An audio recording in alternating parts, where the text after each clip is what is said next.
ঘুম কম হলে শরীরটা যে কতটা খারাপ হয়ে যেতে পারে সেটা আমার থেকে মনে হয় আর কেউ ভালো জানে না। সত্যি কথা বলতে আমি না বুঝতেই পারছিলাম না কেন আমার শরীরটা এত দুর্বল হয়ে যাচ্ছে, কেন আমার এত দুর্বল দুর্বল লাগছিল, কেন এত শরীরটা খারাপ লাগছিল। আমি ভয়ই পাচ্ছিলাম যে হয়তো আমার কোনো শরীর খারাপ হলো, ভেতরে ভেতরে কি কোনো শরীর খারাপ করলো, এরকম একটা কিছু ভাবছিলাম। তবে না গো, এই যে আমি অনেকটা কম ঘুমাই সেই জন্যই কিন্তু আমার এই শরীরের অসুবিধাটা শুরু হয়েছে। কি বলো তো, এইদিকে ঘুমাতে ঘুমাতে কিন্তু আমার 12টা বেজে যায়, আবার ওইদিকে কিন্তু আমি 5টার দিকে উঠে পড়ি ঘুম থেকে। তো এই যে আমার ঘুমের যে ঘাটতিটা থেকে যায়, একটা মানুষের কিন্তু 8 ঘন্টা অন্তত ঘুমানো উচিত, সেই ক্ষেত্রে কিন্তু আমার 8 ঘন্টা হয় না।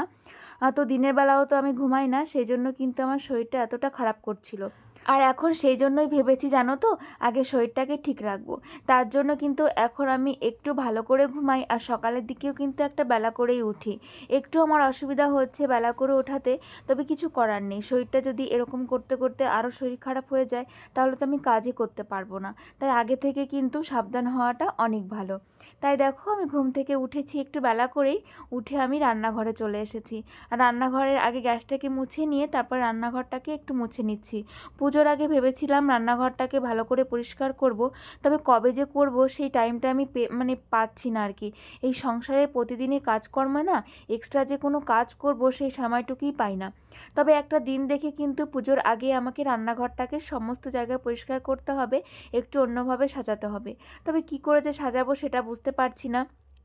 যতটুকু যা আমার মাথায় ছিল সবটা দিয়েই কিন্তু আমি এই যে দেখো, আমি রান্নাঘরটাকে সাজিয়েছি। এখন মাথায় আর কিছু আসছে না যে কোনটা কোন জায়গায় রাখলে খুব সুন্দর লাগবে। তো জানি না, দেখি কি করব। তবে তোমরাও তো একঘেয়েমি দেখতে দেখতে তোমাদেরও ভালো লাগে না, সেজন্য ভাবছি ঘর, তারপর রান্নাঘর এগুলোকে একটু চেঞ্জ করব। তবে কি করে করব সেটাই ভাবছি। আর এগুলো করতে গেলে কিন্তু প্রচুর পরিমাণে খাটনি হবে আমার। তবে যদি কেউ সাহায্য করে তাহলে কিন্তু তাড়াতাড়ি হয়ে যায়। তবে আমাকে আর কে সাহায্য করবে বলো? হাজব্যান্ড এই সমস্ত একদমই করতে চায় না। তবে আমারও ভালো লাগে না কাউকে সেধে সেধে করাতে। কেউ যদি মনের ইচ্ছায় কাজ করে, নিজের ইচ্ছায় কাজ করে, তাহলে আমার ভালো লাগে। তবে তাকে বলে বলে কাউকে কাজ করাতে আমার একদমই ভালো লাগে না। তার থেকে নিজেই করব সেটাই ভালো। আর এই রকম ভাবি বলেই কিন্তু আমার সমস্ত কাজই একা হাতেই করতে হয়। কাউকেও যে বলে বলে আমার ভালো লাগে না কাজ করাতে। তাই আমি যতটুকু যা পারি নিজেই কিন্তু করার চেষ্টা করি। তবে কিছু তো করতে হবে বলো, পুজো তো যতক্ষণ চলেই এসেছে, রান্নাঘরটাকেও তো একটু ধোয়া মোছা করে একটু পরিষ্কার তো করতেই হবে, তাই না বলো? তো দেখি কতটা কি করতে পারি, আর যেটাই করব তোমাদের সঙ্গে অবশ্যই শেয়ার করব। রান্নাঘরটাকে সুন্দর করে গুছিয়ে তারপরে ঘরটাও সমস্ত ঝাড় দিয়ে নিয়েছিলাম, আর তারপরে ঘরটাকেও মুছে নিচ্ছি। কালকেও কিন্তু আমি ঘরবাড়ি মুছেছিলাম, তবে আজকে যেহেতু বৃহস্পতিবার আজকেও কিন্তু মুছতেই হবে। আর কালকে তো বিশ্বকর্মা পুজো ছিল, সেজন্য কালকে মুছেছিলাম।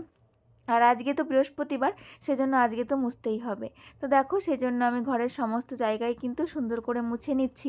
আর রোজ ঘর মুছতে পারলে তো ভালোই হয় জানো তো, বেশ ভালো লাগে। তবে ওই যে, আমি কিন্তু রোজ ঘর মুছে উঠতে পারি না, একদিন কিন্তু মাঝখানে গ্যাপ চলেই যায়। তবে ভাবি যে রোজই করব, তবে কাজের এই যে ব্যস্ততার জন্য কিন্তু রোজ আমার ঘর মোছাটা হয়ে ওঠে না কিন্তু। তবে আমার ঘর তো অতটা নোংরা হয় না, যেহেতু আমরা লোক কম, মাম্মাম আর আমিই থাকি বাড়িতে বেশি, সেজন্য কিন্তু অতটা অসুবিধা হয় না।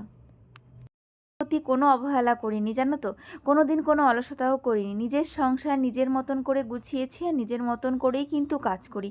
আমাকে কেউ বলতে পারবে না যে আমি কাজ করি না, বা আমি কুড়েমি করি বা অলসতা করি।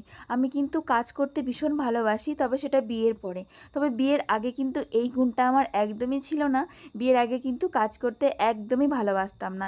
এমনকি ভাত খেয়ে কিন্তু থালাটাও কখনো ধুইনি, তাকে গুছিয়েছি।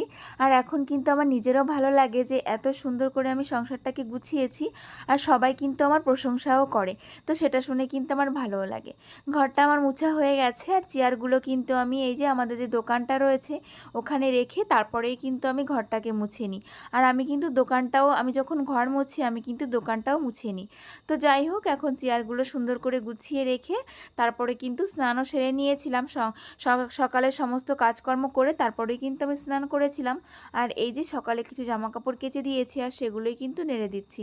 তবে আজকে সকালে কিন্তু ভালোই রোদ উঠেছে, তবে সেই আগের মতন রোদ ওঠেনি, তবে একটু একটু রোদ ভালো উঠেছে আর কি, একদম মেঘলা নেই। আর শাড়িটা আমি কীরকম করে লম্বা করে টানিয়ে দিয়েছি দেখো, এরকম করে দিলে কিন্তু আমার শাড়িটা খুব তাড়াতাড়ি শুকিয়ে যাবে। বৃষ্টির কথা তো বলাও যায় না, কখন যে ঝমঝম করে চলে আসে, যেটুকু যা শুকানো যায় সেটাই ভালো। তবে এইভাবে শাড়িটা নেড়ে যদি তাড়াতাড়ি আমার শাড়িটা শুকিয়ে যায় তাহলে তো আমারই ভালো, বলো। তারপরে আবার ঝমঝম করে বৃষ্টি হলে কিন্তু শাড়িটাও আমি শুকাতে পারবো না। আর শাড়ি যেহেতু পাতলা, এটা কিন্তু এমনিও হাওয়া বাতাসেও শুকিয়ে যাবে রোদ যদি না ওঠে। তো চলো এখন পুজোটাও দিয়ে নেব।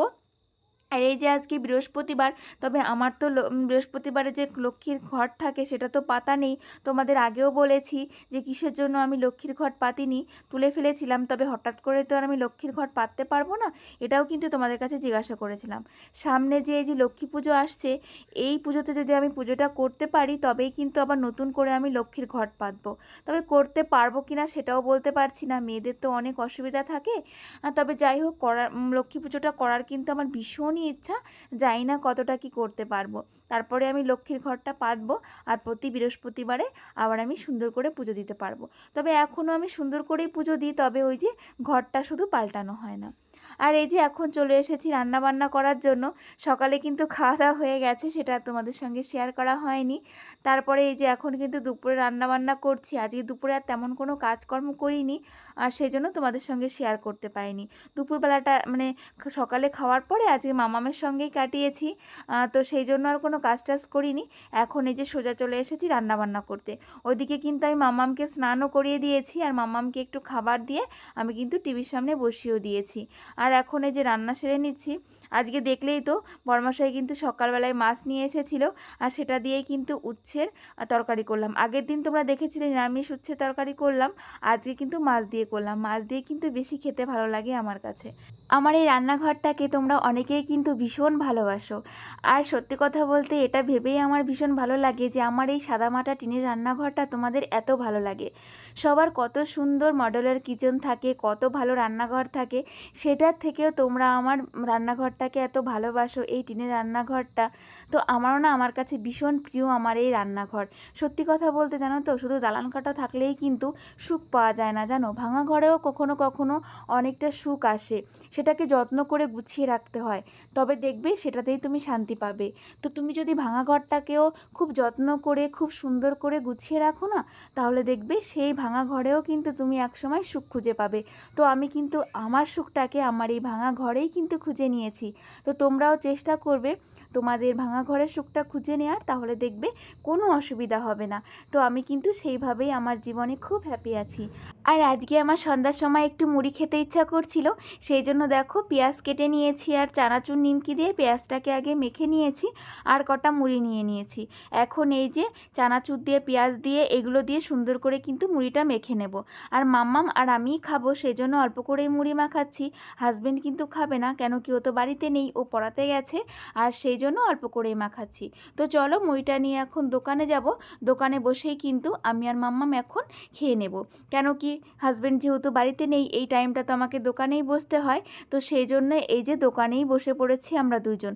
সন্ধ্যার টিফিনটা কিন্তু বেশিরভাগ দিনই আমাদের দোকানে বসেই হয়, কেন কি ওই যে দোকানে বসতে হয়, যে বুঝতেই তো পারো, ঘরে থাকলে তো দোকানে লোক এলে তাহলে আমরা মানে কি বুঝতে পারবো না। তো সেই জন্য এই টাইমটা আমরা দোকানেই বসে থাকি।